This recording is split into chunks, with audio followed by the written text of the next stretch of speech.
నమస్కారం ఘంటారావానికి స్వాగతం. ముందుగా ప్రధానాంశాలు. రైతులకు 2 లక్షల వరకు రుణాల మాఫీ హామీని నిలబెట్టుకున్నామన్న సీఎం.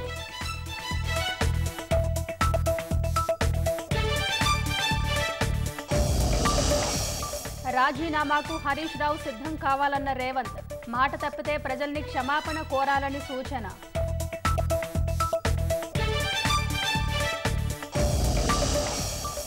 సీతారామ పంప్ హౌస్ ప్రారంభించిన సీఎం.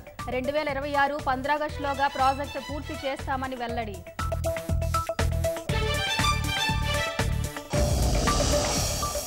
త్వరలోనే రైతు భరోసా అమలు చేస్తామన్న సర్కార్.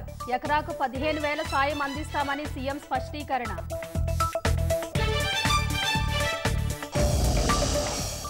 తయారీ రంగానికి భారత్ని కేంద్ర బిందువుగా తీర్చిదిద్దుదాం. ప్రజా సంకల్పంతోనే వికసిత్ భారత్ సాధ్యమన్న ప్రధాని.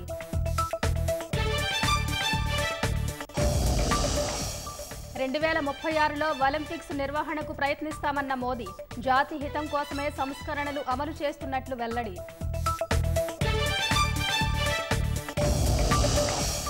కోల్కతా అత్యాచార ఘటనలో 9 మంది అరెస్ట్. నిరసన పేరిట దాడికి పాల్పడిన వారి కోసం గాలింపు.